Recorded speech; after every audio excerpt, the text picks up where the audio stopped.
They laughed when the poor little girl entered the fancy restaurant with the baby in her arms, until she saved the young billionaire from a heart attack. The rain beat hard against the windows of the Golden Spoon restaurant when the door opened with a creak. The cold wind swept in, along with a small drenched figure. Sylvie was 5 years old, but she looked smaller. Her blonde hair stuck to her wet face, and her bare feet left damp marks on the gleaming floor. In her thin arms, she carried a baby wrapped in a blanket that had seen better days. The warmth of the restaurant hit her like an embrace. The smell of French fries and grilled steak made her stomach rumble loudly. She swallowed hard and took a few timid steps inside. The conversation stopped. 30 pairs of eyes turned to the wet little girl. Some customers frowned, others whispered among themselves, pointing discreetly. "My goodness, where did that child come from?" murmured a woman with grey hair. "Where are her parents?" asked a man in a suit, shaking his head. Sylvie pretended not to hear. She held her brother tighter to her chest and looked for an empty corner where she could hide. Maybe no one would bother her if she stayed very still, but the manager was already walking toward her. He was a short, pudgy man with a stained white apron and a far from friendly expression. "Hey, you," he called out, his voice cutting through the silence. "You can't stay here. Please, leave." Sylvie looked down. Her cheeks turned red with shame. When she spoke, her voice was weak. "We just wanted a warm place and a little bit of food." The manager crossed his arms. "Leave now, girl. This isn't a shelter." Some people laughed softly. A woman pointed with her finger, commenting something to her husband and shaking her head in disapproval. "And what a shame," she murmured. "Where are the people responsible for them?" At a table in the back, a man in his early 40s watched everything with irritation. Russell Morrison was having a terrible day at work, and the last thing he wanted was drama in a restaurant. He just wanted to eat his lasagna in peace and go home. He huffed and went back to stirring his food, trying to ignore the scene. The manager took a step toward Sylvie. "Get out now!" It was at that moment that something strange happened. Russell felt a sharp pain in his chest. At first, it was just discomfort, as if he had eaten too quickly. But the pain grew, spreading down his left arm and up to his neck. He clutched his chest and tried to breathe. The air wouldn't come. All the color drained from his face. Beads of cold sweat trickled down his forehead. Russell leaned forward, desperate for air. A waiter noticed and approached him. "Sir, are you all right?" Russell tried to answer, but the words wouldn't come out. He shook his head, his eyes wide with fear. The pain was unbearable now, as if someone were squeezing his heart with a giant hand. His legs gave out. Russell collapsed from his chair and fell to the floor with a dull thud. The restaurant erupted in panic. Chairs scraped, people screamed, plates fell to the floor. "Someone call an ambulance! He's having a heart attack! Get out of the way, let him breathe!" But amidst all the chaos, the manager kept yelling at Sylvie, "Get out now!" The girl wasn't looking at him. Her eyes were fixed on the man trembling on the floor. Something stirred inside her, a memory of her mother, of the things she used to say. "Please, can someone hold my brother?" she asked in a trembling voice. For a few seconds, no one reacted. Everyone was too busy yelling or watching the commotion. Then an elderly lady stood up silently and took the baby from Sylvie's arms. "Go on, child," she whispered. "Do what you have to do." Sylvie ran to Russell and knelt beside him. The man was turning blue, his eyes rolling back. She pressed her ear to his broad chest and heard a heart struggling to beat. Her mother's voice echoed in her mind. "When someone isn't breathing, you try, even if no one helps you." Her mother had been a nurse before she got sick. She had taught Sylvie some basic things, playing doctor at home. 1, 2, 3. She began to count, performing compressions on Russell's chest. The room fell silent. Even the people who had been screaming stopped to watch the impossible scene, a 5-year-old girl trying to save a stranger's life. Sylvie's small hands worked with determination. She knew she had to press hard, right in the middle of his chest. Each compression hurt her thin arms, but she didn't stop. 4, 5, 6. Tears streamed down her face, but her voice remained steady. She thought of her mother, of all the people her mother had helped at the hospital. Now it was her turn. 10, 11, 12. Outside, sirens were approaching. Someone had called for emergency services. But Sylvie didn't stop. She kept counting, kept pressing, kept fighting. The restaurant door burst open. 2 paramedics rushed in, carrying heavy equipment. One of them knelt beside the child and stared, dumbfounded. "Who started CPR?" he asked, impressed.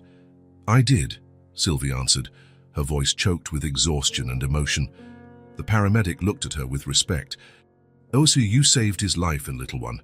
They took over, connecting wires and applying electric shocks. Russell's body jumped on the makeshift gurney, once, twice.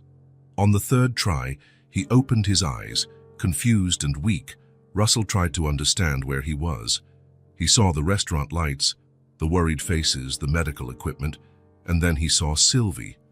The girl was standing beside the gurney, her face stained with tears, her hands still trembling from the effort. She watched him with huge, worried eyes. Russell tried to speak, but his throat was dry. With great effort, he managed to whisper, "Thank you." The paramedics placed him on a proper stretcher and prepared to leave. As he was carried to the ambulance, Russell couldn't take his eyes off the girl. Who was she? Why had she risked everything to save him? The ambulance doors closed with a metallic thud. The sirens started up again, taking Russell away from the girl who had changed his life forever. Inside the restaurant, Sylvie took her brother back in her arms. The manager had vanished, probably too ashamed to continue yelling at her. A few people approached, wanting to thank her or ask questions, but Sylvie was tired, so very tired. She walked to the door, hugged the baby to her chest, and stepped back out into the cold rain. She didn't know she had just planted the seed of something much bigger than she could imagine. Sometimes the greatest new beginnings are born from the smallest gestures, and sometimes saving one life can save 2. Russell woke up with a bitter taste in his mouth and a dull ache in his chest. The hospital lights were too white, almost offensive. He blinked several times, trying to get his bearings. Where was he? What had happened? Slowly, the memories returned. The restaurant, the terrible pain, the cold floor against his face, and then a small girl, kneeling beside him, pressing on his chest with tiny hands. He tried to move, but the wires connected to his body reminded him he wasn't free to leave. A monitor beside the bed emitted constant beeps, marking every beat of his heart. "You're finally awake," said a familiar voice. Russell turned his head slowly. Harris, his personal assistant, was sitting in a blue plastic chair with a look of concern he rarely showed. "Harris," Russell's voice came out hoarse. "What time is it?" 3 in the morning. You've been unconscious for almost 6 hours. Russell tried to recall more details, but his mind was foggy. He felt strange, as if floating between sleep and wakefulness. "What did the doctors say?" Harris leaned forward, his hands clasped together. "They want to talk to you now that you're awake. I'll go get Dr. Peterson." A few minutes later, a grey-haired man entered the room. He wore a pristine white lab coat and carried a clipboard full of papers. "Mr. Morrison's," the doctor said, pulling up a chair. "How are you feeling?" "Like a truck ran over me," Russell replied, trying to smile. Dr. Peterson didn't smile back. His expression was serious, professional. "Mr. Morrison, you suffered a severe heart attack. Your arteries are blocked and the heart muscle was damaged." Russell felt a cold knot in his stomach. "Damaged how?" "You're going to need intensive care and profound changes to your lifestyle. A strict diet, moderate exercise, daily medication, and no stress." The doctor paused, observing Russell's reaction. "If it weren't for the immediate resuscitation you received, you probably wouldn't be here talking to me." Immediate resuscitation. The words echoed in Russell's mind. He remembered the girl again, her big, frightened eyes, her small hands working tirelessly. "Doctor," he said, his voice still weak. "Who brought me here?" "The paramedics. They said a child started the emergency procedures before they arrived." A wave of gratitude mixed with something he couldn't identify washed over Russell. That tiny girl had saved his life. To a complete stranger, who didn't even know his name. Dr. Peterson continued talking about medications and procedures, But Russell was barely listening. His mind was back at the restaurant, reliving those final moments before he passed out. The girl was being kicked out by the manager. She had only asked for a warm place and some food. And yet, when he was dying, she didn't hesitate to help. "Mr. Morrison," the doctor brought him back to reality, "are you listening to me?" "Sorry, doctor. Could you repeat that?" "I said you'll be hospitalized for at least 3 days. We need to monitor your condition and adjust the medications." When the doctor left, Russell was alone with Harris. Silence hung between them for a few minutes. "Harris," Russell said finally, "do you know anything about the child who helped me?" Harris frowned. "Child?" "A little girl, 5 years old, maybe. Blonde hair, was carrying a baby." "Ah, yes, the paramedics mentioned her." Russell shifted in the bed, ignoring the pain in his chest. "So, did you find out who she is?" Harris shook his head. "I tried talking to the restaurant staff, but no one could give me any information. They said she appeared out of nowhere and disappeared the same way." "What do you mean, disappeared?" "After the ambulance left, she took the baby and left.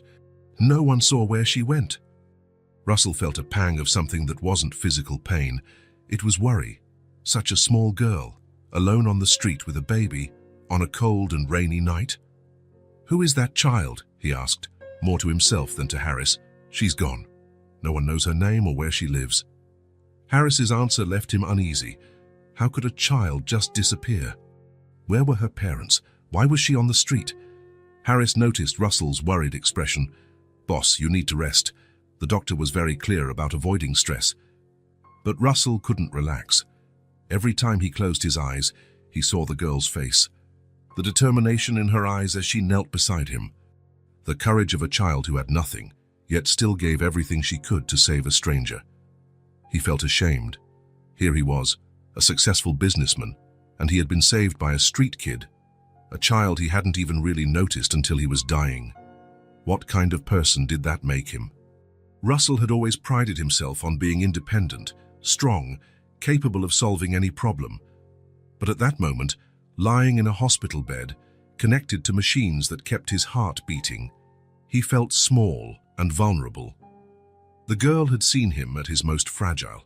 She had seen him when he couldn't even breathe on his own. That bothered him more than he wanted to admit. But there was something else, something he couldn't ignore.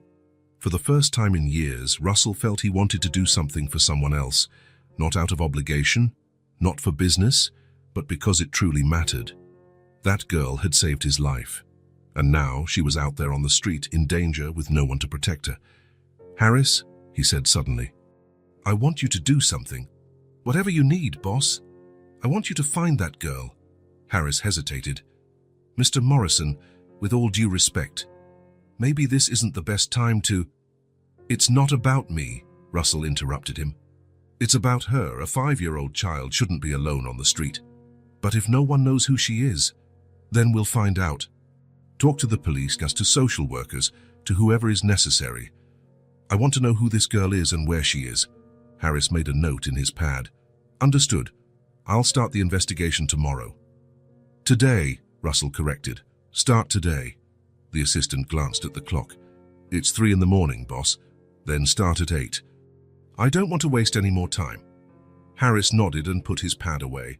"Are you going to rest now?" Russell closed his eyes, but he knew sleep wouldn't come easily. His mind was racing, full of unanswered questions. Where was the girl now? Was she cold, hungry, scared? And why did he care so much? All his life, Russell had focused on building his career, on accumulating money and power. He never had time to worry about strangers, especially street kids. But something had changed in that restaurant. When those small hands touched his chest, something inside him woke up. A feeling he hadn't felt in a long time. Purpose. For the first time in years, Russell Morrison had a reason to want to live that went beyond himself, and it was all because of a brave little girl whose name he didn't even know. The monitor continued its steady beeping through the night, marking the rhythm of a heart that had learned to beat again. 3 days had passed since Russell left the hospital. 3 long days of unanswered phone calls, of Harris returning empty-handed, of social workers who seemed more interested in filling out forms than actually helping. "Nothing, Mr. Morrison," Harris said for the 5th time that week, entering the room with a defeated expression. "The police have no record of missing children matching the description. The shelters don't know anything either." Russell was in his living room, looking out the window. The sky was grey, heavy with clouds that threatened rain again. He tapped his fingers on the table, a growing irritation taking hold of him. "And the restaurant? I've already called 3 times today. The manager keeps saying he doesn't know anything." Russell clenched his fists. With each passing day, the sense of urgency grew. A 5-year-old child on the streets, in the cold, with a baby to care for. The image wouldn't leave his head. "He's either lying or incompetent," Russell muttered, turning from the window. Harris hesitated, clearly uncomfortable. "Boss, maybe it's time to accept that." "No." Russell turned sharply, his eyes flashing. "She's out there alone with a baby.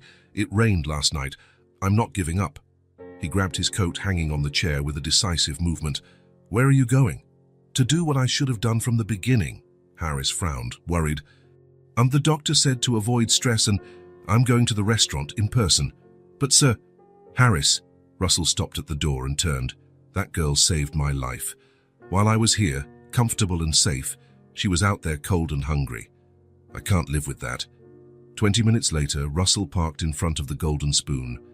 The place looked completely different during the day, less welcoming, more ordinary. The windows reflected the cloudy sky like opaque mirrors. He pushed the door and entered. The bell chimed, announcing his arrival. A few customers were having a quiet lunch, oblivious to the drama that had unfolded there just days ago. The same manager was behind the counter, checking papers. He was a man in his 50s, with a prominent belly and thinning hair. When he saw Russell, his face visibly paled. "Mr. Morrison," he said, his voice a little shaky. How are you feeling?" "Better, thank you." Russell approached the counter slowly, observing the man's body language. There was nervousness there, something beyond natural embarrassment. "I came to ask about the girl who helped me." Tom, a faded name tag identified him, fidgeted with the papers nervously, avoiding eye contact. "I've already told your assistant several times. I don't know anything about her." "Tom, isn't it?" Russell leaned in slightly. "Look, I'm not here to cause trouble. I just want to find a child who saved my life. I understand, sir, but She was asking for food. You kicked her out." "After the ambulance left." "Where did she go?" Tom swallowed hard. His hands were trembling slightly. I wasn't paying attention. I was focused on handling the emergency." Russell studied the man's face. There was something he wasn't telling. "Tom, a 5-year-old girl carrying a baby doesn't just vanish into thin air. Someone must have seen something." "Sir, I really don't—" "She was barefoot, in the cold, with a baby." Russell's voice grew deeper, laden with emotion. "Do you have children, Tom?" The manager stopped fiddling with the papers. I have 2 daughters. Then imagine one of them on the street, begging for food, being thrown out of restaurants." Tom looked down, clearly ashamed. It was a difficult situation. There are rules, you know. The owner doesn't like us letting people like that inside the restaurant." "I understand." Russell backed away. "But if you remember anything, call me." He left a card on the counter and walked out, frustrated. Outside, he stopped on the sidewalk and scanned the surrounding streets. It was an old neighborhood, with modest apartment buildings and a few small shops. If the girl was alone and on foot, she probably hadn't gone far from here. Russell started walking, with no specific destination. The sidewalks were wet from the early morning rain. The yellowish light from the street lamps created pools of brightness between the shadows. It was mid-afternoon, but the overcast sky made everything seem darker. He passed a small bakery, where an elderly woman shook her head when he showed her a blurry photo of the girl. Then he went to a laundromat, where the owner barely glanced at the image. At the small corner market, the result was the same. The young cashier looked at the photo for a few seconds, but ended up shaking his head. "Sorry, man, I don't remember seeing her." Russell kept walking. The silence of the streets felt heavier than ever. He wasn't used to walking without a destination. His entire life was planned, organized, efficient. But there he was, wasting an entire afternoon looking for a child who might not even want to be found. Why was he doing this? The question tormented him as he walked. Was it gratitude, guilt, or something deeper that he didn't want to admit? Maybe it was loneliness. Russell had lived alone for years, worked alone, ate alone. He had employees, business acquaintances, but no one who truly cared if he woke up the next day. Until that night in the restaurant, when a strange child had risked everything to save him. He turned onto a side street and then another. The neighborhood became progressively quieter. The houses were smaller here, older, some clearly abandoned. It started to rain again, a fine drizzle that slowly soaked him. Russell pulled his coat tighter and kept walking. That's when he heard a low sound, like someone rustling paper. He stopped and listened. The sound was coming from a narrow alley between two buildings. Russell hesitated for a moment, then approached slowly. The alley was dark, lit only by the faint light from the street. There were two large dumpsters and several scattered trash bags. And there, crouched near one of the dumpsters, was a small figure searching through torn bags. Russell's heart stopped. Even from behind, he recognized the messy blonde hair, the threadbare blanket that was now even dirtier. The girl was holding her baby brother with one arm, and with the other, she was rummaging through the trash for food. Sylvie, she was visibly thinner, her small shoulders slumped with exhaustion. The baby was too quiet, wrapped in the blanket. Russell could see that the child had also lost weight. For a moment, he just stood there watching. It was heartbreaking. Such a small child, reduced to looking for scraps in the trash to survive. How had he taken so long to search in person? Russell took a deep breath, trying to control his emotions. He approached slowly, stepping carefully to avoid making a sound. He didn't want to scare her. "Sylvie," he called in a low, calm voice. She spun around with a start, her eyes wide with terror. The blanket almost slipped from her lap, and she clutched the baby to her chest in a protective motion. Russell's stomach churned at the sight of her. She was dirtier, thinner, more frightened. There were small cuts on her hands, probably from digging through the trash. Her large eyes stared at him with recognition and fear. "It's me," he said, lowering his tone and slowly crouching down. "The man you helped." Sylvie lowered her face, and Russell saw tears begin to fall, mixing with the drizzle. We didn't do anything wrong," she whispered, her voice trembling. Russell's heart shattered. She thought he was there to scold her.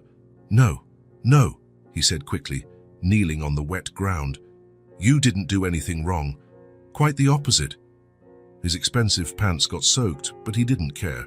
"Please," he said, his voice choked with emotion. "I really want to thank you. You saved my life.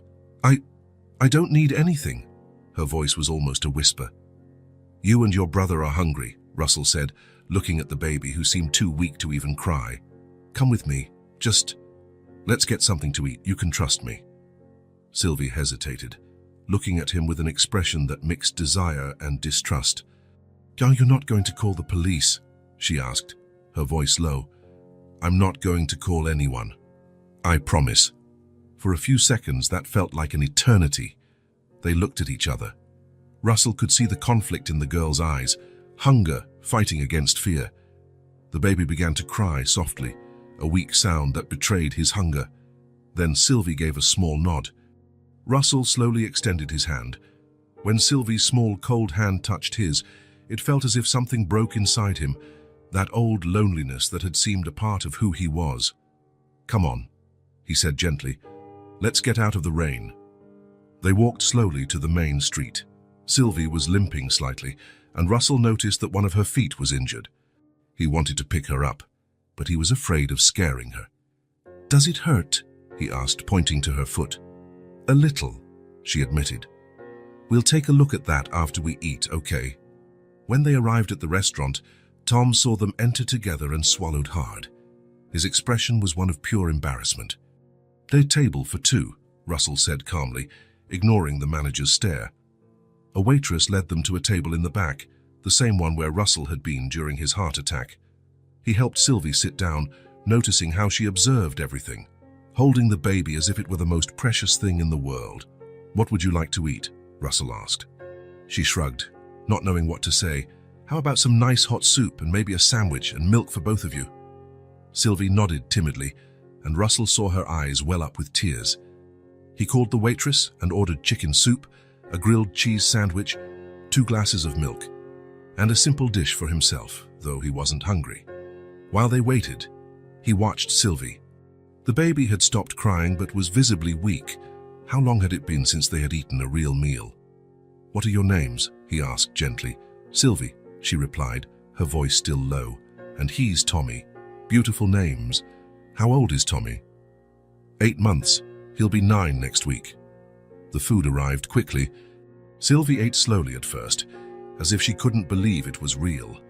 Then hunger took over, and she began to eat more eagerly. Russell gave small pieces of bread soaked in milk to Tommy, who accepted them greedily. After a few minutes, when Sylvie seemed more relaxed, she finally looked up and said, "My mom always said that I should help people, even if I was scared." Russell closed his eyes for a moment, trying to hold back his emotion. "She raised a very brave girl." Sylvie looked down, stirring her soup. "She died." The words fell like stones in the silence. Russell felt his heart tighten. "I'm so sorry, Sylvie.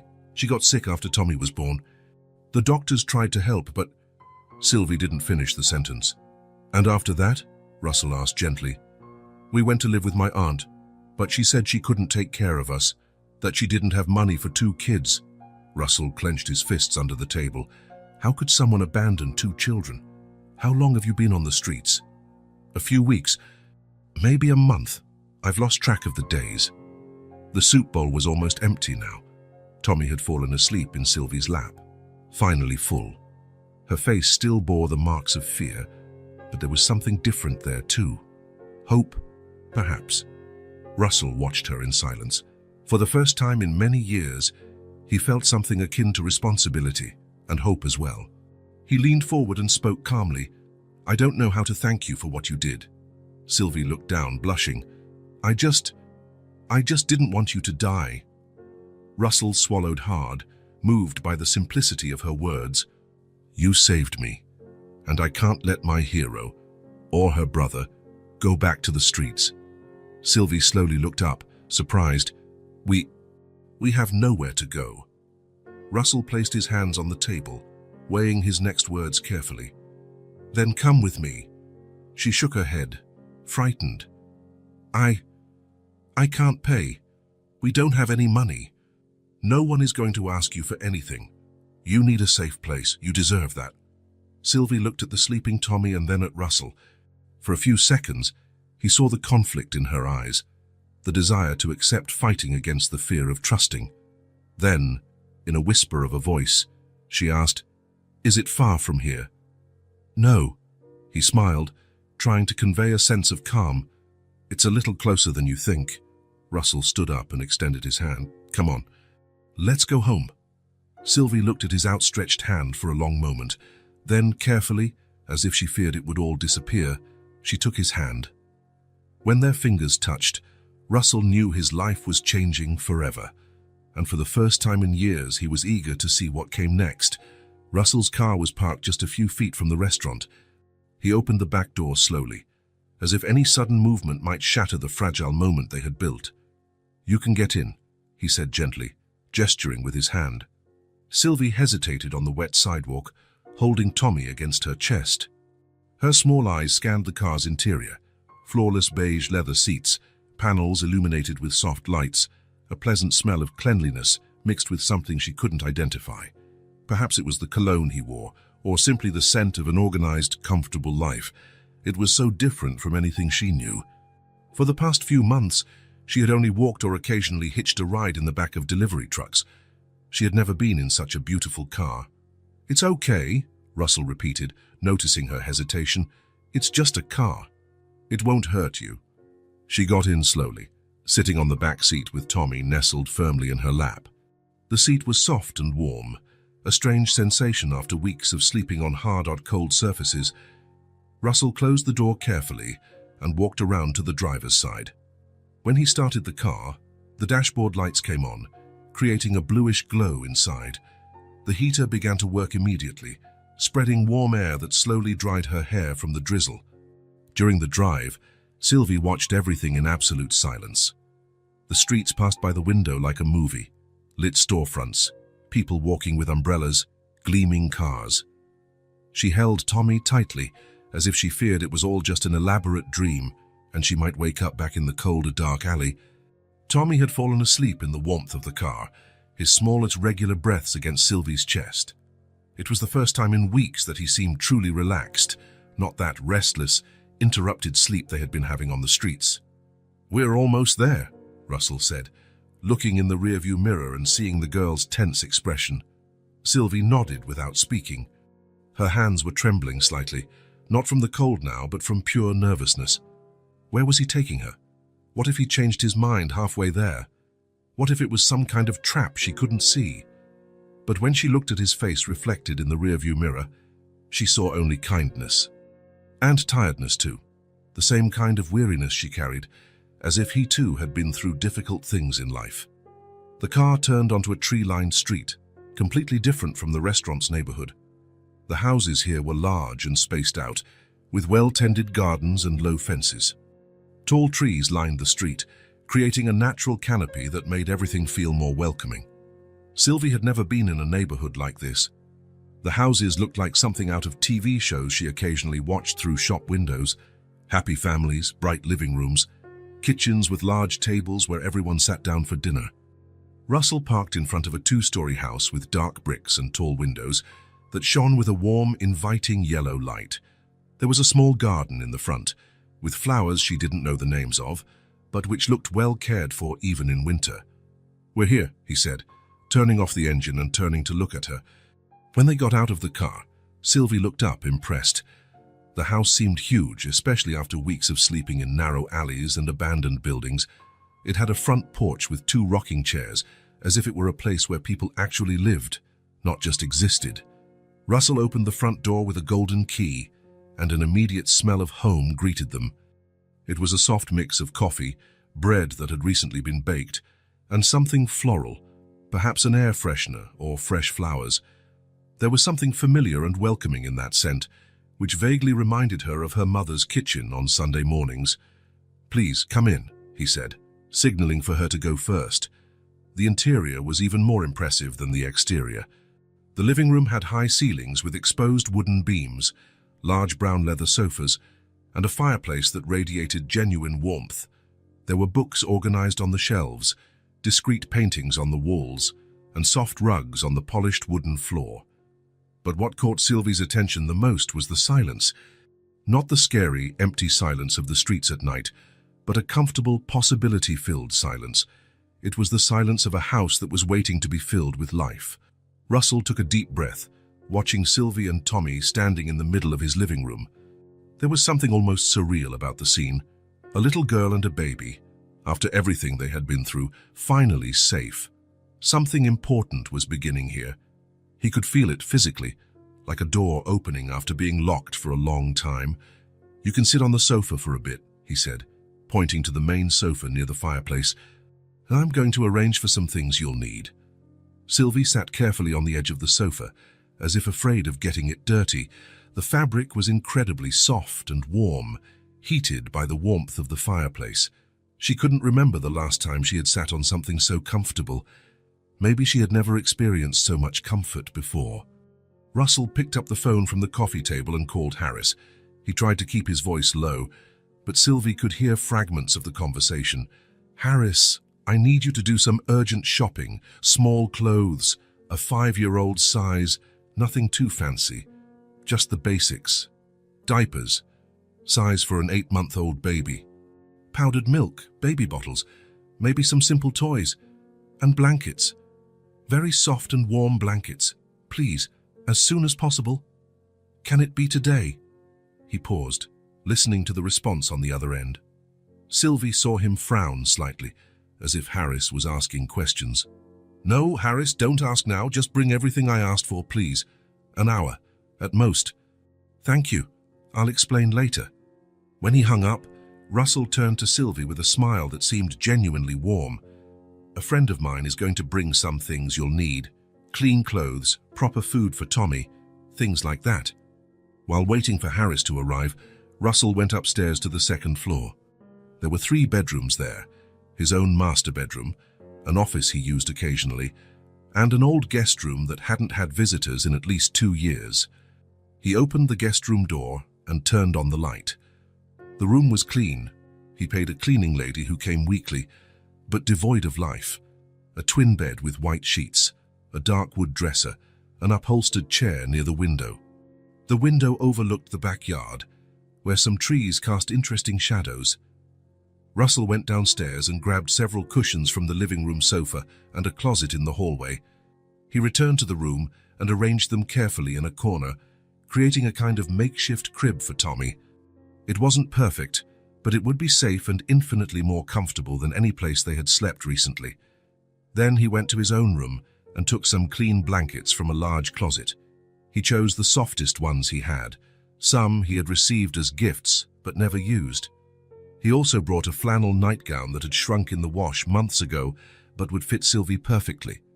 He left everything arranged on the upholstered chair and went downstairs again, feeling a strange satisfaction in taking care of someone after so long of living only for himself. In the kitchen, he warmed fresh milk on the stove, stirring slowly with a wooden spoon to prevent a skin from forming on the surface. He added a pinch of sugar and a drop of vanilla. Children liked sweet and tasty things, didn't they? He didn't really know, but it seemed like the right thing to do. When he returned to the living room carrying a mug of warm milk, Sylvie was still sitting in the same position, observing everything around her with big, attentive eyes.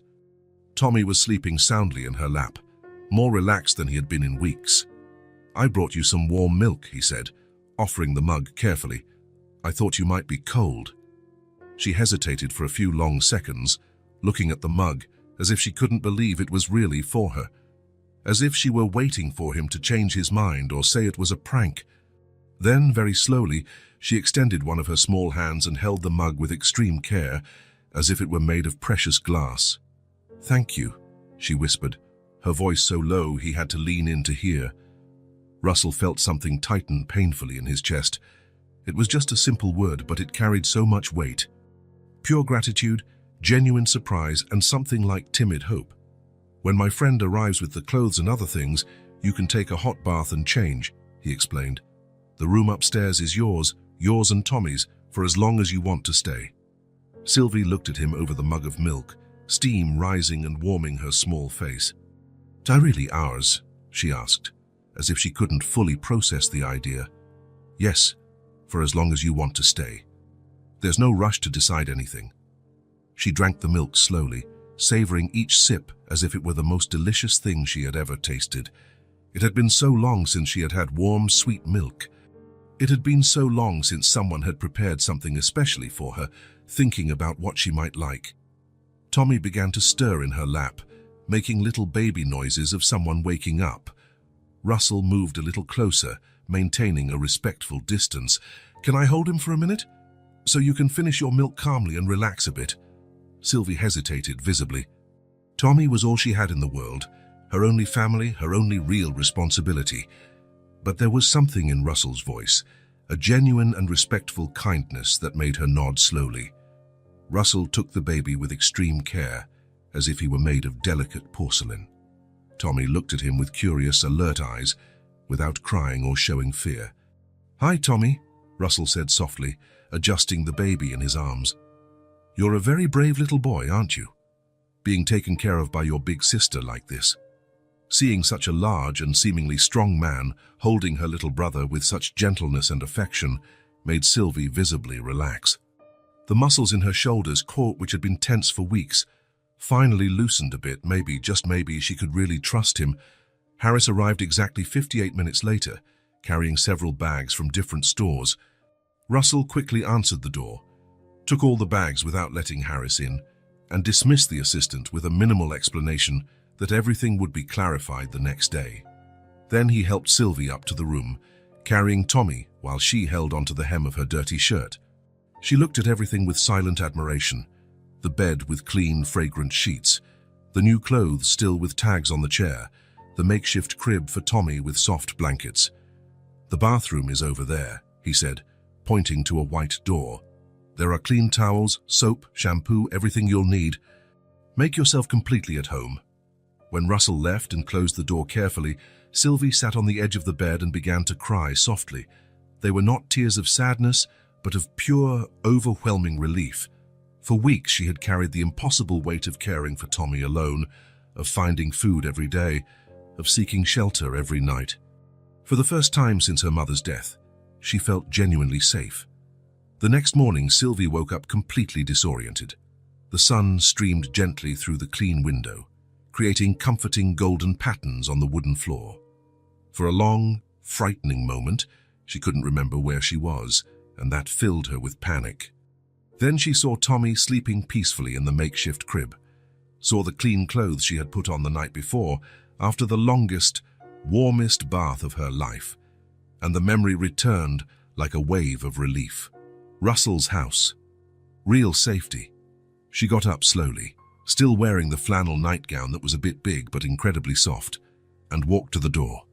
She opened it slightly and looked into the large, quiet hallway, with a soft carpet that completely muffled the sound of her bare feet. Russell appeared at the end of the hallway, carrying an extra blanket and a towel.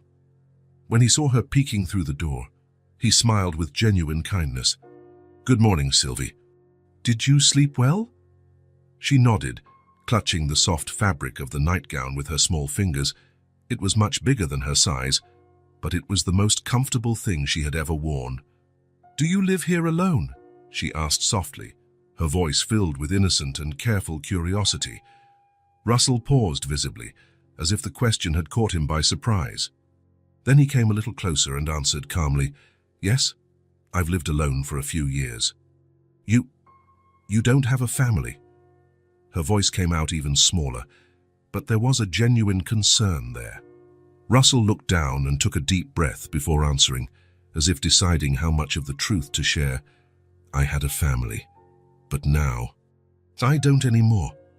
Sylvie thought for a few seconds, processing this information. She recognized that tone of voice perfectly, that careful way of talking about loss. It was exactly the same one she used when she talked about her mother. Then, with a courage that surprised her, she said, "I think it must be very sad to live alone in such a big house." Russell smiled, but she clearly saw his eyes become moist. It is very sad, Sylvie." For a moment that seemed to stretch on forever, the two looked at each other in complete silence. Two hearts deeply marked by loss, recognizing in each other the exact same emptiness, the same fundamental loneliness they carried every day. Sylvie understood in that moment that perhaps Russell needed her as much as she needed him. Not in the same way. He had food, a house, money, security, but he was also completely alone in the world. Russell came a little closer and gently stroked her hair, an almost paternal gesture. But maybe that's changing now. Later that morning, when Tommy woke up and was carefully fed with warm milk, Russell entered the room to talk properly with Sylvie. She was sitting on the bed, gently playing with her brother's little fingers and whispering things he couldn't understand.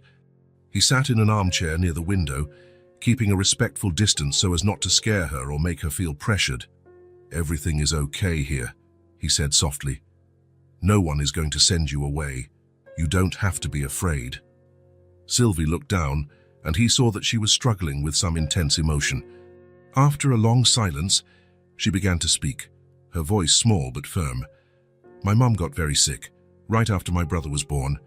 She died before we could get home from the hospital." Russell listened in absolute silence, seeing the raw pain in the girl's eyes. "I tried to stay with my aunt after that, but she said she couldn't take care of us. That she didn't have money for 2 children, especially a baby." She took a deep, obviously difficult breath. "And after that?" Russell asked very softly. "After that, we were on the street. I tried to get help, but people, they didn't want to listen to us." Sylvie's eyes filled with tears that she tried to hide. "I'm so scared. Scared that I can't take care of him properly. Scared of being alone forever. Scared that something will happen to him because of me." Russell felt a painful lump in his throat. Seeing such a small child carry so much weight, so much impossible responsibility, was almost unbearable. He got up from the armchair and came a little closer, speaking in a firm but incredibly gentle voice. "You're not alone anymore, Sylvie. You don't have to be afraid." Sylvie lifted her tear-stained face, surprised and hesitant. For the first time since she had arrived, she seemed to truly believe he was telling the truth. And maybe, for the first time since her mother died, she didn't feel completely lost and alone in the world. There was still a lot of fear, a lot of natural distrust, but there was also something new and fragile growing in her chest. True hope. And in Russell's silent house, two deeply lonely souls began to discover that maybe they didn't have to carry their pain alone forever. The first few days with Sylvie and Tommy in the house were a mix of joy and complete chaos. Russell had never imagined how difficult it would be to care for two children, especially a baby who needed constant attention. On Monday morning, he woke up early as always, put on his suit and went downstairs for coffee. He found Sylvie already awake in the living room, holding a softly crying Tommy. "He won't stop crying," she said, worried. "I think he's hungry, but I don't know how to make the bottle right." Russell looked at the clock. He had an important meeting at 9 in the morning, but he couldn't just leave and let Sylvie handle everything alone. "Come on, I'll teach you," he said, taking off his jacket and rolling up his sleeves. They went to the kitchen, where Russell showed her how to heat the milk to the right temperature, how to mix in the powdered milk, how to test if it wasn't too hot. Sylvie paid attention to every detail, as if memorizing an important lesson. When Tommy finally stopped crying and started to drink, Russell looked at the clock again. 15 minutes late. "I have to go to work," he said, grabbing his jacket. "Will you be okay?" Sylvie nodded, but he saw the uncertainty in her eyes. Throughout the entire meeting, Russell had trouble concentrating. He thought about Sylvie alone with Tommy, imagining 1,000 things that could go wrong. What if the baby got sick? What if Sylvie got hurt? What if she decided it was too much responsibility and ran away? He arrived home in the middle of the afternoon and found them both asleep on the sofa. Sylvie had dark circles under her eyes, a sign that it had been a difficult morning. On Tuesday, the situation repeated itself. Tommy woke up with a low fever, and Sylvie panicked. Russell cancelled 2 meetings to take them to the pediatrician, who said it was just a common cold. "Babies get sick sometimes," the doctor explained. "It's normal. He just needs care and affection." But for Sylvie, who had been carrying the weight of caring for her brother for months, any symptom was a cause for terror. On Wednesday, Russell tried to work from home. He set up his laptop on the living room table and started answering emails while Sylvie played with Tommy on the rug. It worked well for an hour. Then Tommy started crying. Sylvie spilled a glass of juice on the table, and the phone rang 3 times in a row with urgent calls. "Harris, I need more time," he told his assistant. "I can't leave the house today." "Mr. Morrison, you have the presentation for the investors on Friday. You need to review the numbers and—" I know. I'll figure something out." But by Thursday, the situation became unsustainable. Tommy had been up all night crying with colic, Sylvie couldn't sleep, and Russell stayed up trying to help as well. In the morning, all 3 were exhausted. Sylvie was dozing on the sofa with Tommy in her lap, and Russell was looking at the pile of documents he needed to review before the presentation. That's when he realized he couldn't handle everything on his own. As much as he wanted to be present for Sylvie and Tommy, he had responsibilities at work. People depended on him, important projects awaited his attention. And at the same time, the children needed constant, dedicated care. Especially Sylvie, who was still adjusting to her new life and carried deep trauma from everything she had been through. On Thursday afternoon, after a particularly difficult morning, in which Tommy had thrown up 3 times and Sylvie was almost in tears from exhaustion, Russell made a decision. He called Sylvie to sit with him in the living room. Tommy had finally fallen asleep in the makeshift crib, and the house was quiet. "Sylvie, I need to talk to you about something important," he said, choosing his words carefully. She sat on the edge of the sofa, immediately tense. Russell noticed that whenever he said they needed to talk, she became afraid it was something bad. "I need help taking care of you 2 while I work," he said directly. Sylvie immediately looked down, and he saw her shoulders shrink. It was exactly the reaction he had feared. "This doesn't mean you're leaving," he added quickly. That means I'm going to hire someone to be here during the day, to help you with Tommy and to make sure you're safe. But will you come back? She asked in a whisper of a voice, without looking up. The question hit Russell like a punch. She was still afraid he would abandon her, even after everything. Always, he said firmly. I will always come home. I will always come back to you. I just want to make sure you're safe and well cared for when I'm not here. Sylvie finally looked at him. You promise? I promise. This is your home now, and I'm not going anywhere. She thought for a few seconds, then nodded slowly. Okay, if you think it's for the best. The next day, Russell called an agency specializing in caregivers. He explained the situation. 2 children who had been through trauma needed someone gentle and experienced. I have the perfect person, said the woman from the agency. Mrs. Winslow. She has 40 years of experience with children, is very caring, and has worked on similar cases before. Mrs. Winslow arrived on Friday morning. She was a woman in her 60s, with grey hair tied in a soft bun and a smile that immediately conveyed trust. Russell greeted her at the door and led her to the living room, where Sylvie was sitting with Tommy in her lap. Sylvie, this is Mrs. Winslow, he said. She's going to help take care of you two. Mrs. Winslow approached slowly, respecting Sylvie's space. Hi, Sylvie, she said in a sweet but firm voice. I'm going to help you take care of your brother. What a beautiful boy he is. Sylvie looked at the woman cautiously, but showed no fear. His name is Tommy, she said softly. Tommy is a very nice name, and you are a very brave sister for taking such good care of him. Russell watched the interaction with relief. Mrs. Winslow had exactly the right touch, gentle but not intrusive, caring but respectful. How about I make a snack for you two, Mrs. Winslow suggested, and then you can show me how Tommy likes to be rocked. During the morning, Russell stayed home, observing how Mrs. Winslow interacted with the children. She helped Sylvie give Tommy a bath, taught her a new lullaby, and even managed to make Sylvie laugh when she told a funny story about a cat that thought it was a dog. When it was time for Russell to go to the office, he knelt down to Sylvie's level. I'm going to work now, but I'll be back in the late afternoon. Mrs. Winslow will be here with you. Okay, Sylvie said, but he saw she was still a little nervous. If you need anything, you can call me. Mrs. Winslow has my number. For the first time in a week, Russell was able to work without constantly worrying.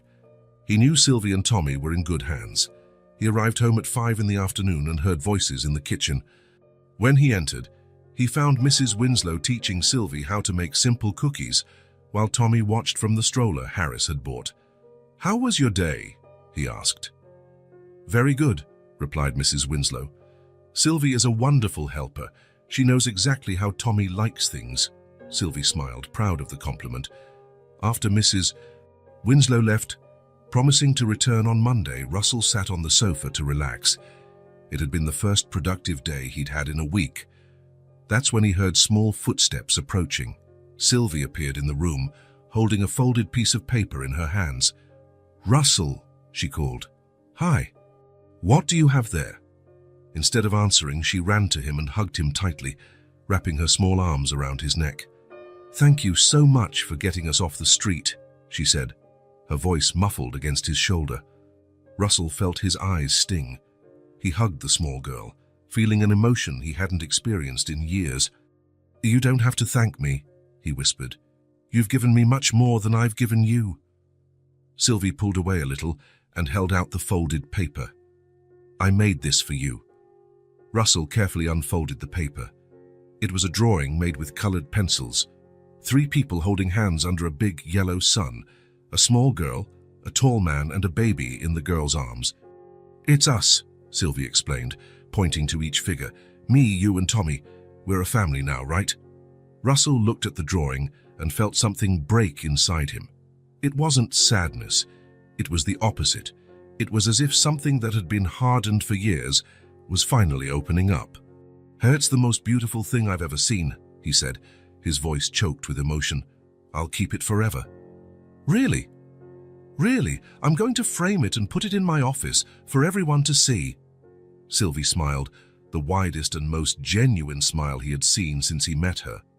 That night, After putting the children to bed, Russell sat in the living room looking at the drawing. For the first time in years, his house didn't feel empty. It was full of life, laughter, purpose. Mrs. Winslow had been an excellent idea. She would take care of Sylvie and Tommy during the day, ensuring they were safe and happy. And he could work knowing he had a family waiting for him at home. A family. The word still sounded strange, but every day it felt more right. Russell looked at the drawing again. 3 people holding hands. Maybe that's how families were made. Not just by blood, but by choice, by love, by mutual care. And maybe, just maybe, he had found the family he had always been looking for in the most unlikely of places. The next day, as promised, he took the drawing to be framed. The shop clerk smiled when she saw the childish art. "What a lovely drawing. Your daughter is very talented." "She is," Russell agreed, smiling. She's very special." And for the first time, saying my daughter didn't feel strange. It felt right. It felt true. It was almost 2 in the morning when Russell woke to the sound of crying coming from Sylvie's room. It wasn't Tommy's normal cry. It was something different, sharper, more desperate. He jumped out of bed and ran down the hall, his heart already racing. When he opened the door to the room, he found a scene that filled him with panic.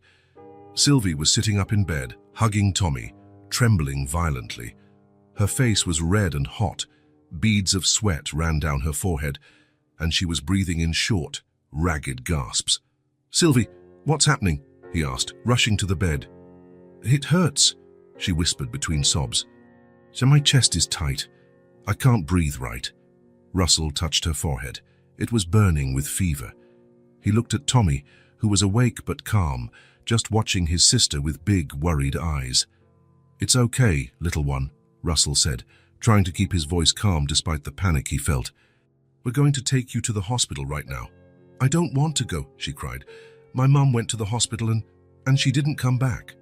Russell's heart shattered. Of course she would be afraid of hospitals. All the worst memories of her life were tied to that place. "This time is different," he said, kneeling beside the bed. "I'll be with you the whole time. I won't leave your side for a second." Sylvie looked at him with eyes full of tears and fear. "Promise." "I promise. And Tommy is coming with us too. We're not going to be separated." Russell grabbed the warmest blanket he could find and wrapped it carefully around Sylvie. She was so small and fragile in his arms, shivering with fever and fear. "So I get Tommy?" she asked, her voice weak. "Of course. We'll all go together." He carried Sylvie in his left arm and Tommy in his right, going down the stairs as fast as he could without risking a fall. The car was in the garage, and he managed to settle both children in the back seat before speeding off. During the drive to the hospital, Russell constantly glanced in the rearview mirror. Sylvie was leaning against the seat, still hugging Tommy, struggling to breathe. "It's going to be okay," he repeated. "I promise it's going to be okay." But inside, he was terrified. What if it was something serious? What if he lost Sylvie too? The thought was unbearable. In just a few weeks, this brave little girl had become the most important thing in his life. She and Tommy had filled a void he didn't even know existed. They arrived at the emergency room, and Russell ran inside, carrying both children. "I need help," he yelled. "A 5-year-old girl with a high fever and respiratory distress." A nurse appeared immediately with a small gurney. "Put her here, we'll take care of her."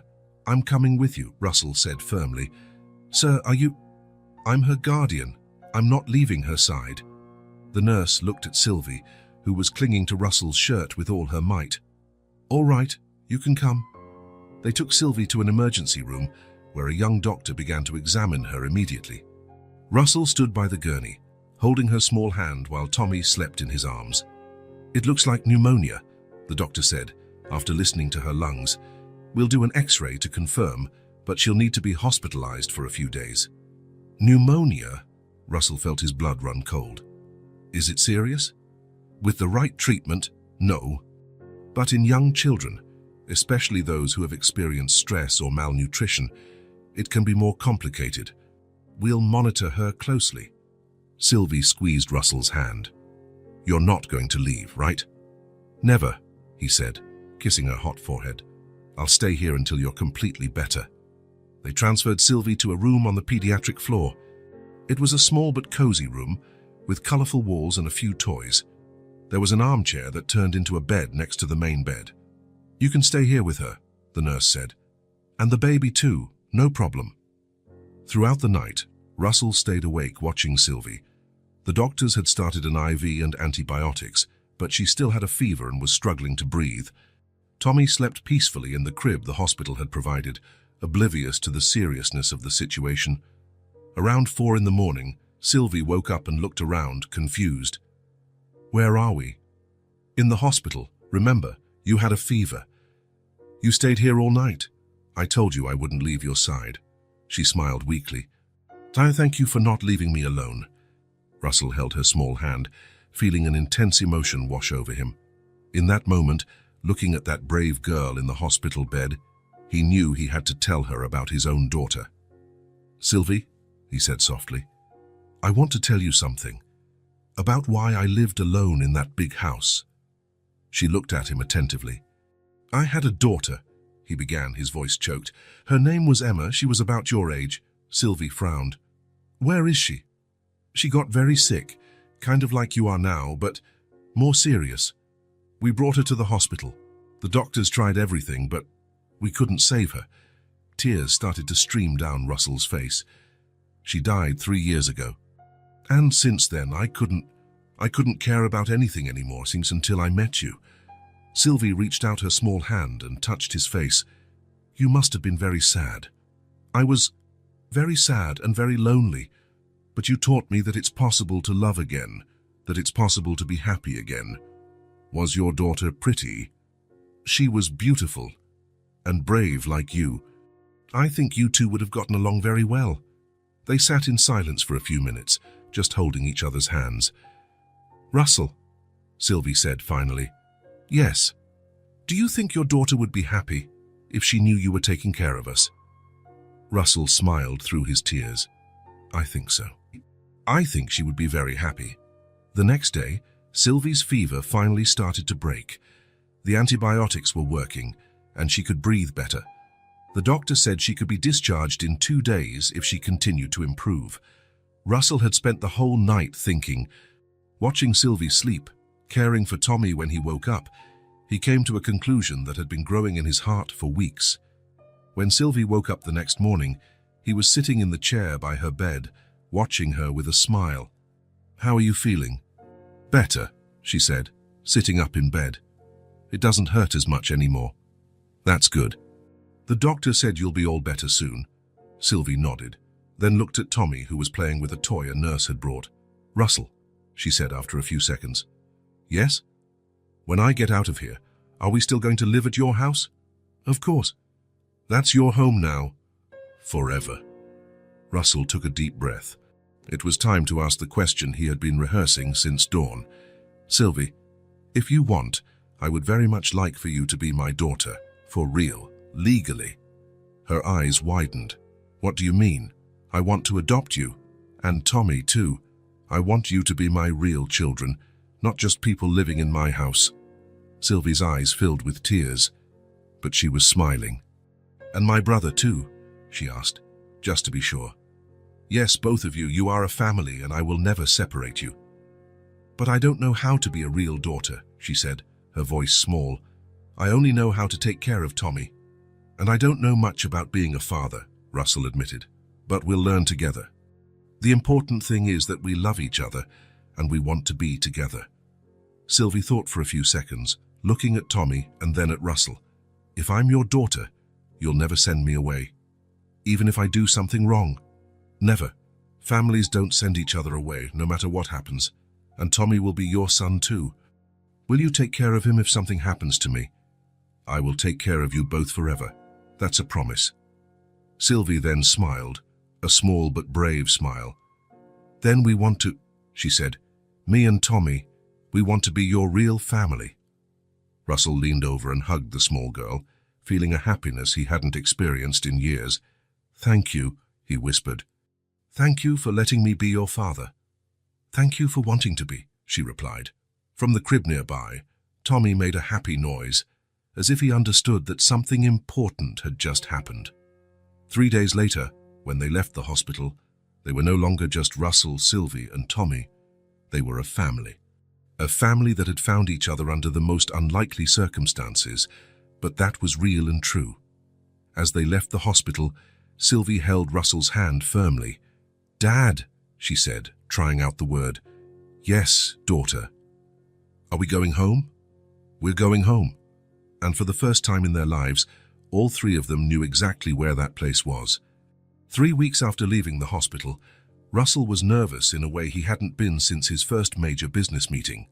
But this time, it wasn't about money or contracts. It was about something infinitely more valuable.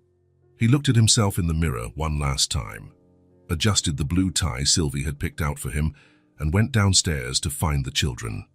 The girl was in the living room, wearing a new light blue dress that Mrs. Winslow had helped her choose especially for the occasion. Tommy was in her lap, wearing a baby outfit that made him look like a little gentleman.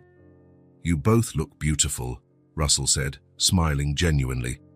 "This is a special day, right?" Sylvie asked, still a little confused about all the legal proceedings that had been happening in recent weeks. Over the past few months, they had gone through a seemingly endless series of interviews, evaluations, and visits from social workers. Each meeting was a mix of hope and anxiety, hope that everything would work out, and anxiety that something might go wrong at the last minute. "It's the most special day of our lives," he replied, kneeling down to her level. "Today, you will officially become my children forever." Sylvie smiled, but there was still a familiar shadow of insecurity in her eyes. Even after all these months of safety and love, part of her still feared it could all disappear. What if they change their minds? What if they say, "I can't be your real daughter"? Russell held her small hands in his. "That's not going to happen. Everyone who has spoken with us agrees that you should stay with me. The social worker, the psychologist, the judge. They all saw that we are a real family." And it was true. Over the previous weeks, they had undergone a rigorous series of interviews and evaluations. Russell had to prove he could financially support the children, that he had a stable and safe home, and that he understood the responsibilities of being an adoptive father. Sylvie was interviewed several times by a specialized psychologist who was impressed by her maturity and the clear, deep bond she had developed with Russell. The professional was particularly touched when Sylvie drew the family in one of her sessions, always 3 people holding hands, always smiling. The whole process was faster than usual, mainly because the children's situation was one of complete abandonment, with no other relatives interested in caring for them or contesting the adoption. Mrs. Winslow said that, after we get back, she's going to make a special cake to celebrate, Sylvie said, trying to hide her anxiety with talk of good things. "A cake?" Russell asked, feigning surprise. "What kind of cake?" "Chocolate with strawberries. She said it's the best cake for celebrating a new family." Tommy babbled something that sounded like approval, making them both laugh. "Shall we go?" Russell asked, holding out his hand. The courthouse was in the city center, an old solemn building with marble staircases and high corridors that echoed every sound. When they arrived, Sylvie looked up, impressed by the size of the place. "It's very big," she commented. "Important places usually are," Russell said, picking up Tommy so Sylvie could climb the stairs more easily. The social worker assigned to their case, Mrs. Rodriguez, was already waiting for them in the main hall. She was a middle-aged woman with a warm smile and eyes that had seen many stories like theirs. "Good morning, Morrison family," she said, smiling broadly. "Morrison family," Sylvie repeated softly, testing the sound of the words. "I like that very much." "Me too," said Mrs. Rodriguez. "Are you ready for the big moment?" They were taken to a small but elegant room on the second floor where a court official was waiting for them behind a polished dark wood desk. There were carefully organized documents, official pens, and stamps with government seals. The walls were decorated with certificates and photos from other adoption ceremonies, happy faces of families who had gone through the same process. "Mr. Russell Morrison?" asked the official, a grey-haired man with a formal but gentle voice. "Yes, sir. And these are Sylvie and Thomas, who will legally be known as Sylvie Morrison and Thomas Morrison." Russell looked at Sylvie, who nodded shyly, then at Tommy in his arms. "Yes, sir, they are my children." The words came out naturally, as if he had been saying them his whole life. And in a way, he felt he had for the past few months. They had been his family in everything but paper. The official carefully explained all the procedures, read some important legal clauses, and asked Russell to sign a series of documents. Sylvie watched everything attentively, still holding Tommy in her lap when Russell needed both hands. "This document establishes that you, Sir Russell Morrison, assume all parental responsibilities for Sylvie and Thomas," the official explained. "This includes medical care, education, emotional well-being, and all important decisions in their lives." "I understand," Russell said, signing carefully. "And this document confirms that they will be entitled to inheritance, life insurance, and all the legal benefits of biological children." Perfect. Sylvie didn't fully understand all the legal terms, but she understood the essence. They were becoming a real family in the eyes of the law. "And now," said the official, picking up two new elegant certificates, "the most important part." He stamped the documents with a golden official seal and handed them to Mrs. Rodriguez, who ceremoniously passed them to Russell. "Mr. Morrison, Mrs. Rodriguez, it is with great pleasure that I declare this adoption officially complete. From this moment on, Sylvie and Thomas are legally your children, with all the rights and privileges that this entails." Russell looked at the certificates in his hands. There were the names in elegant script: Sylvie Morrison, Thomas Morrison. It was official, it was real, it was permanent. "Congratulations," said Mrs. Rodriguez, her eyes visibly moist. "In all my 20 years of work, I've rarely seen a family form so naturally and lovingly." Sylvie looked at Russell, then at the official papers. "Does this mean I'm really your daughter now? Forever?" "It means you were always my daughter in my heart," he said, kneeling and hugging her with Tommy between them. "Now it's just on paper too. No one can ever change that." For the first time since her mother died, Sylvie felt a complete and definitive sense of security. Not just a temporary place to sleep or hide, but a real, permanent home, with a real family where she completely and forever belonged. She hugged Russell with all her might. "I love you, Dad. I love you too, daughter. And I love you too, Tommy." As if he perfectly understood the importance of the moment, Tommy babbled something that sounded distinctly like "Dada," making everyone laugh through tears of happiness. The court official smiled, clearly used to witnessing emotional moments like this one. "Would you like an official photo?" he offered. "Try to mark this special day." "Yes, please," Russell said immediately. They positioned themselves behind the desk, Russell with Tommy in his arms and Sylvie by his side holding the adoption certificates. The photo showed them smiling genuinely, a real and legal family. When they left the courthouse an hour later, there was a lightness in the air that none of them had felt before. The weight of uncertainty had completely vanished. "Are we a family forever now?" Sylvie asked for the third time, still needing confirmation. "Forever and ever," Russell confirmed. "Nothing and no one can change that." 3 months had passed since that significant day at the courthouse. Life had found a comfortable and genuinely happy rhythm. Sylvie was attending a nearby private school, where she quickly distinguished herself as an intelligent, dedicated and surprisingly popular student. The teachers were impressed with her maturity and her ability to help younger classmates. Tommy was growing up healthy and cheerful, a chubby, smiling baby who was already showing signs of wanting to walk. He always reacted with enthusiasm when he saw Russell come home from work, stretching out his little arms and shouting "Dada" more and more clearly. Mrs. Winslow continued to help during the day, but now she functioned more like a loving and available grandmother than a hired nanny. She had become deeply attached to the children, and Russell knew they were extraordinarily lucky to have her. The house, which for years had been silent and empty, was now constantly full of life. The sounds of playing, lively dinner conversations, children's music playing on the weekend. It was exactly what a family home should be. On a Friday night in December, as the first snow of winter began to fall outside, Russell had a special idea. "How about we go out for dinner tonight?" he suggested during the afternoon snack. "Where are we going?" Sylvie asked, immediately excited. She loved the occasional dinners out, which always felt like little celebrations. "I have a very special place in mind." "Is it a surprise?" she asked, clapping her hands.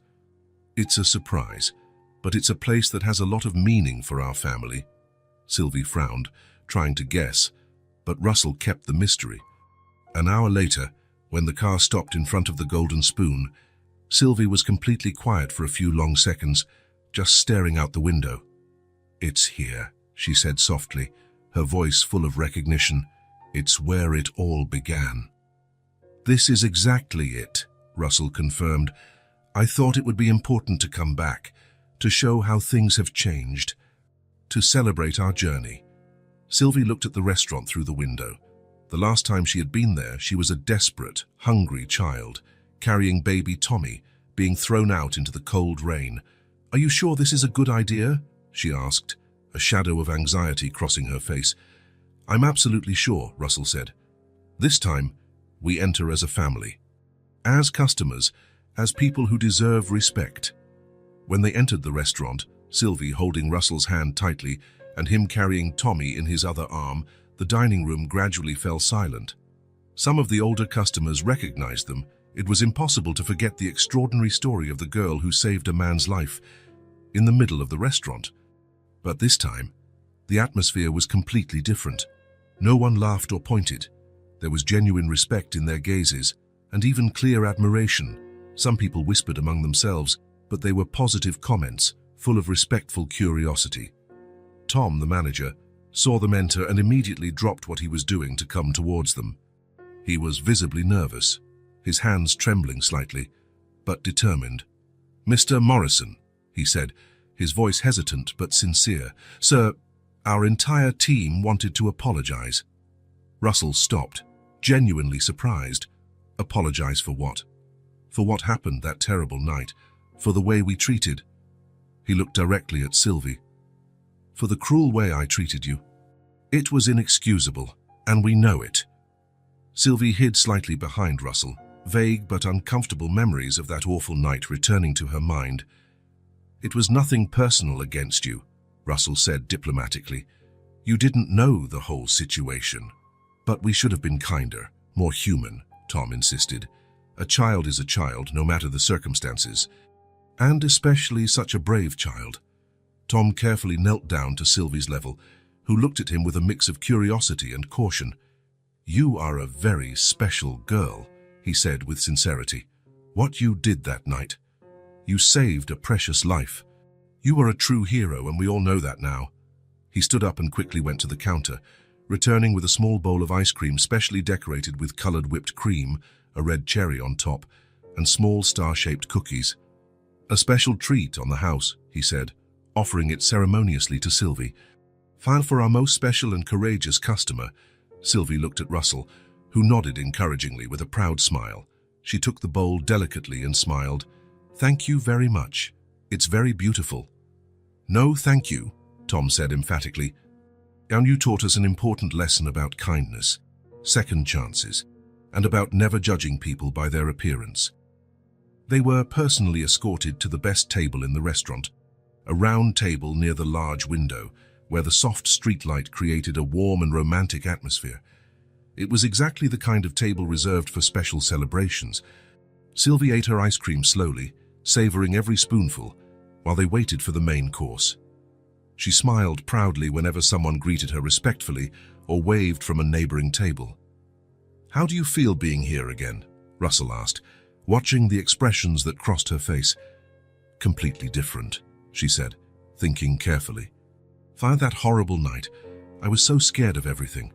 Scared that Tommy would starve, scared that no one would ever help us, scared of being alone forever. And now, how do you feel now?" "Now I know I don't have to be afraid of anything anymore," she said with a confidence she hadn't had months ago. "Because I have you, I have a real family. I have a home I can always come back to." Tommy, in the special high chair next to the table, babbled happily and clapped his little hands, as if he completely agreed with everything his sister was saying. The dinner was peaceful and extraordinarily happy. They talked about Sylvie's new friends at school, about the first wobbly steps Tommy was trying to take. about the exciting plans for the upcoming winter holidays. They were completely normal conversations for a completely normal family. The kind of conversation Russell had dreamed of having for years of loneliness. When they finished the main course, Russell looked around the restaurant with a completely new perspective. There, at that specific table a few meters back, the most important and transformative journey of his entire life had begun.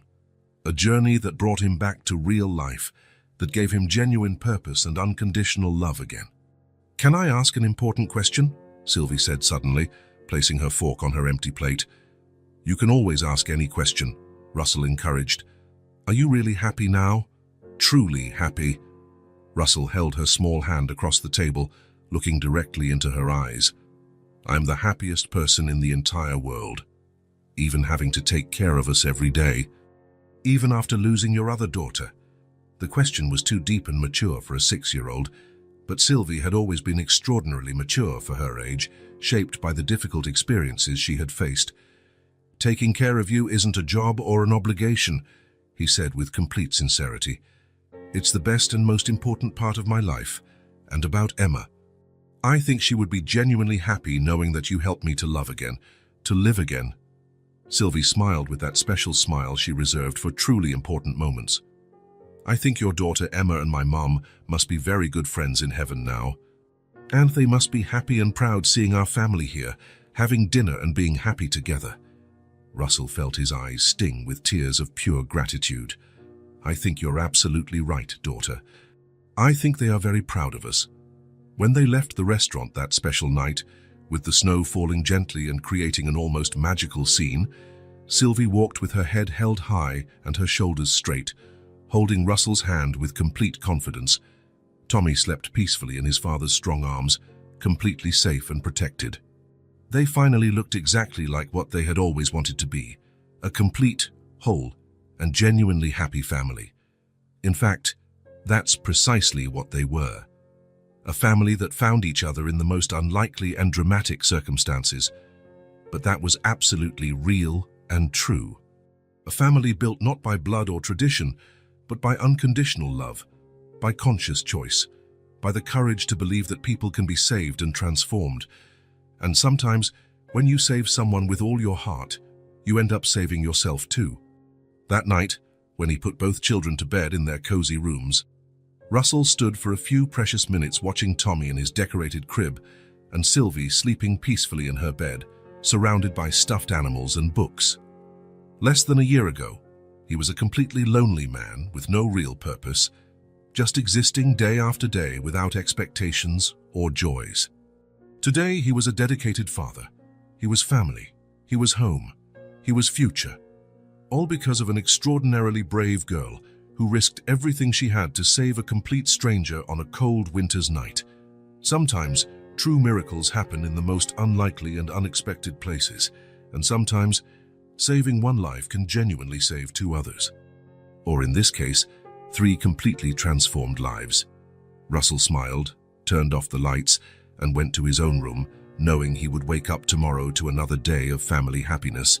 For the first time in years, he could hardly wait for what the future would bring. If this story touched your heart, subscribe to the channel and turn on notifications so you don't miss the next ones. Leave a like because it helps this story get recommended to more people. See you in the next story.